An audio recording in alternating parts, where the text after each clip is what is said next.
Project Hail Mary has done really well, everybody. It's the highest grossing, well, let's see, it's the best performing ever Amazon MGM Studios movie with 300 plus million. Wow. Yeah. Good for It's them. doing real I mean, well. that's good. It's good. I'm glad. Thank God they needed something to hit. Andy Weir went on a podcast and said some things about Star Trek and got into troubles. Let's see.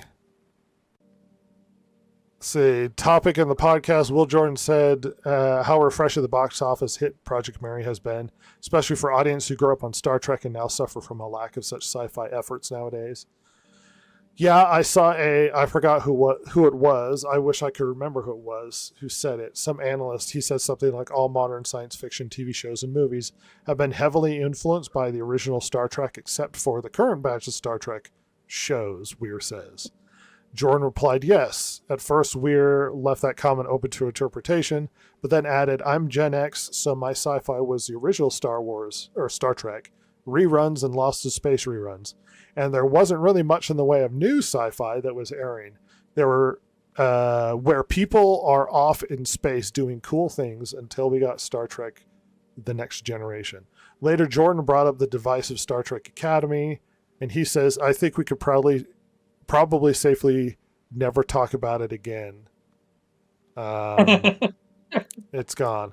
Anyway, he says more spicy things. Okay, you're a little bit more severe than I am. I'll give you my opinion, and I'm just a consumer. I like Strange New Worlds. I don't. I think it's pretty good. I didn't hate Enterprise. I liked Enterprise.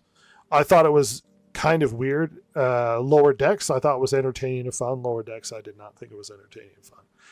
At any rate, he says, all the others, they can go. And here's another thing. I pitched a Star Trek show to Paramount. The guy who wrote Project Hail Mary and The Martian pitched a Star Trek show to Paramount, and he said he was in a Zoom with the showrunners, with all the shows, and spent a lot of time talking to the executive producer, Alex Kurtzman. I don't like a lot of the new Trek. He, as a person, is a really nice guy, but at the same time, those shows are shit. He's a nice guy, but they didn't accept my pitch, so, F him. So this blew up a bit, obviously being reported on Hollywood Reporter. To be fair, it was a lot more casual and easygoing. It was a lot more, screw them sort of thing, as opposed to like, no, screw those guys for not taking my pitch of Star Trek. So it was a lot more light than it was negative. Now, people gave him a lot of crap because he seemed to have walked back to some degree his comments. He didn't really, because he didn't apologize for saying he didn't like Star Trek. He just apologized for being mean to Alex Kurtzman. So he didn't really... I don't think that he was. He said he was a nice guy. Yeah, well, there's the problem of you exist in Hollywood, so you have to play the game so you don't offend people because you still want to make Hollywood stuff. Yeah, and frankly, Kurtzman seems the type to get real mad that you didn't like his thing. Yeah, take it real personal. Ross's favorite story of the day. Judge dismisses the majority of claims in the Blake Lively lawsuit against Justin Baldoni. I mean, my God, what will she do? Move on with your life, Ross, now that, you've had some... There's a void, Rhett. There's a void. You're not. You're still not going to be self-absorbed about the Blake Lively lawsuit. It's going to be hard, I mean, it's just been such a huge part of my life for the last, year. But I'll find a way. I'll find something to occupy the time. Until such time that Blake, needs her strongest soldier again. So Ross will be resummoned to fight by her side once again. That's right. Yeah, no, God, Jesus. I mean, I would have to imagine her and her team are almost annoyed that this popped up in the news again. Yeah. Because it's better for it to just go away. Yeah. 13 out of the 10 out of the 13 claims have been dismissed.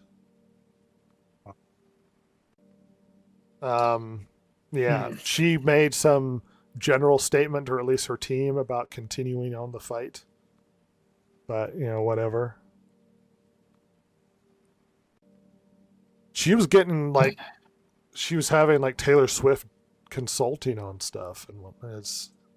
Yeah, she was pulling out all the stops. I remember this whole thing was just so ridiculous. And the thing is, it damaged her husband's brand quite a bit, too. It was really bad for him as well. Yep. Well, the thing's a fucking nightmare. Because Taylor Swift is known for her, law acumen.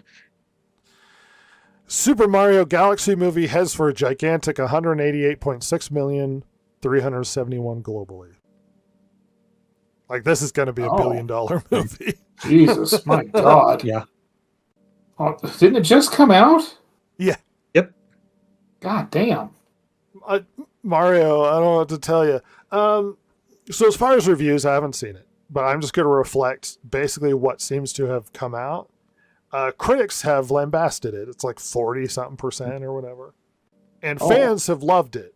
And the consensus seems to be the story's not great. It's just all over the place and there's not much of a plot. But it's so full of Easter eggs and fan pandering that if you like Mario, you're just going to have a good time. Well, I guess that's all it needs to be. That's all it needs to be. What else does it need to be, I guess? Yeah. If I see it, I will give you more complex, someone added stories to my thing. Yeah, I added that one. It the guy who wrote this apparently, so his name is Jermaine Lucier. Anyway, he basically was saying he's talking from the critics' point of view and saying that Illumination, as soon as they saw the green dollar signs go up from the previous Mario movie, they greenlit the second one, and they basically just did what they did with the first one. And here's the Super Mario Part 2 movie, and the funniest thing was down in the comments underneath his rant, where people were saying, obviously this guy, well, they checked up on this guy, and apparently he went through film school and stuff, so he knows all, basically he knows from the textbook how to do a film rather than how, from the audience's perspective, how to make them like the movie. And so most of what you get here in the comments is from the audience's perspective, which is, if you like Mario, you'll like this movie. It was a lot of fun. We had a great time at this movie, blah, blah, blah. Don't listen to the critics. And he's accusing Illumination of learning nothing. And I'm like, I don't know if you can accuse them of learning nothing. What they learned was, if they do a Super Mario movie and they make it so that the fans like it, they're going to make tons of money. Yeah. I'm willing to bet that that's a pretty good lesson to learn right there. How dare you give them what they want? Well, not to pull a Kevin Nash, but the greatest wrestler is probably the one that earned the most money. Yeah. Who won? Was it the movie that lost money, the best picture winner this last Oscars? Or Mario that made $1 billion? I wonder which one won. Yeah, I think it's maybe Mario. The Mass Effect TV show will reportedly be rewritten to appeal to non-gamers. Gosh, no. Can I just... Yeah. Rhett, Uh-huh.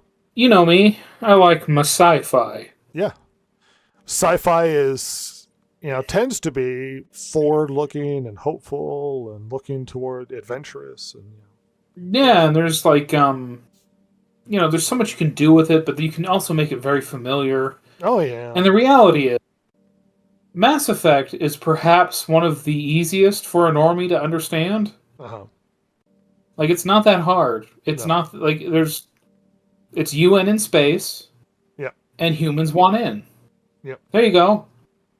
Space there's a robots are galaxy trying to kill ending. us all. Yeah, there you go. There's a galaxy-ending force coming, as it turns out, and then they are using, means that are underhanded.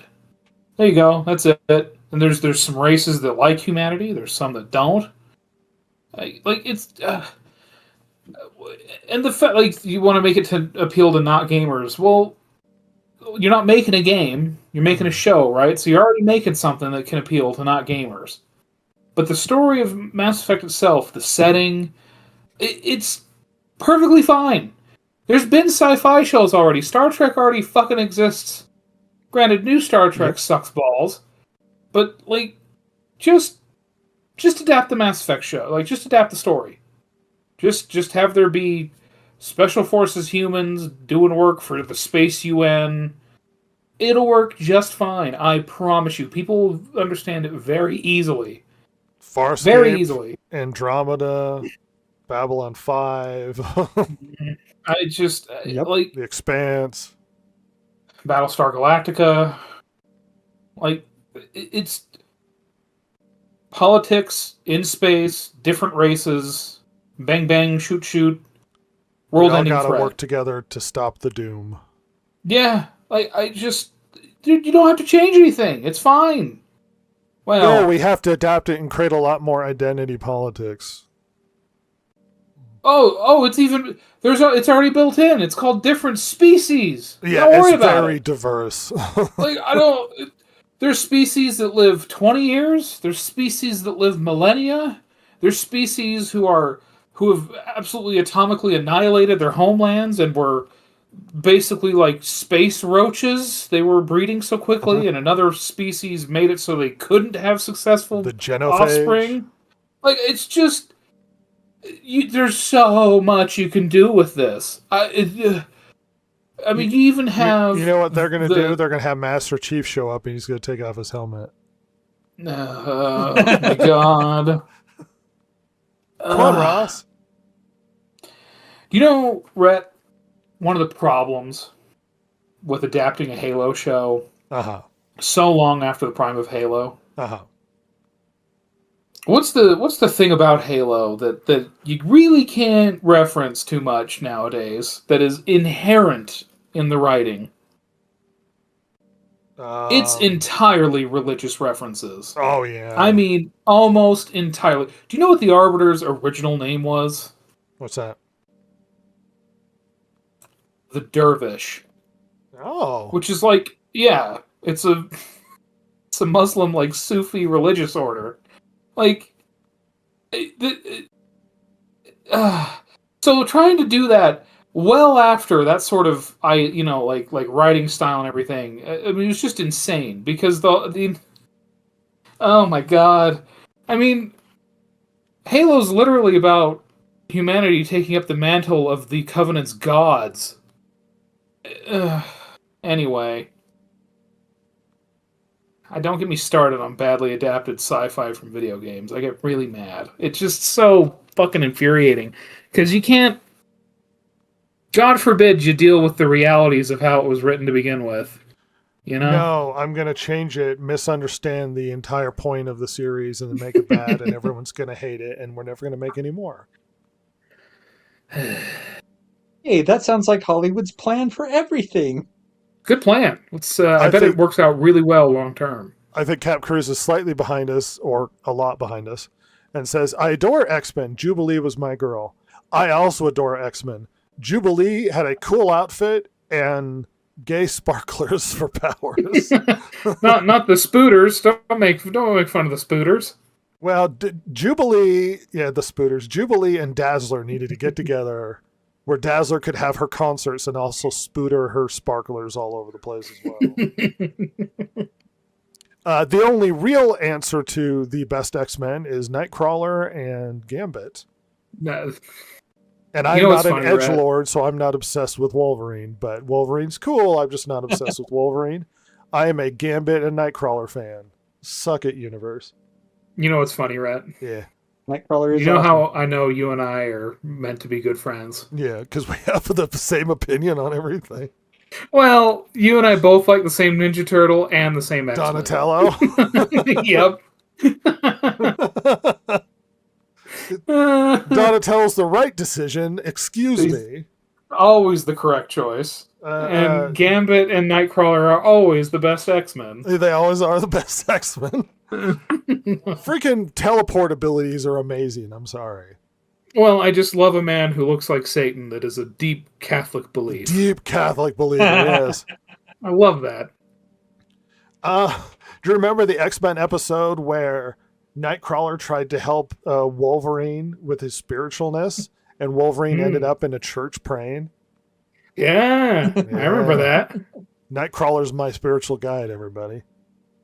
It's a good one. I mean, he is cripplingly German, but that's okay. Yeah, I like the German and the French one. And that's how I know it's a fantasy, because I like the German and the French guys. Yeah, that never happens. Rogue, at least in the cartoon, always came across as really annoying, I'm going to be honest. Yeah, not my favorite. My mind! Oh, I'm sorry, you killed Captain Marvel, and you trapped her inside your soul. Now you get mega powers. Ugh. Must be so hard. Yeah, Kitty Pryde was probably one of the better female. Though attractive, Jean Grey is kind of a psycho. She's like the toxic kind of. girlfriend. Jesus, just is. Constantly just shattering her mind and going around destroying planets with her phoenix powers. Yeah, it's ticking time bomb, that one. Darn right. You're lucky if your clothes are just out on the front lawn with that one. Also, I like Beast. I'm just going to say it. I think Beast is kind of cool. Yeah. This one's good, yeah. In the cartoon, awesome. He didn't have enough presence in the cartoon right at the start, but he gets there.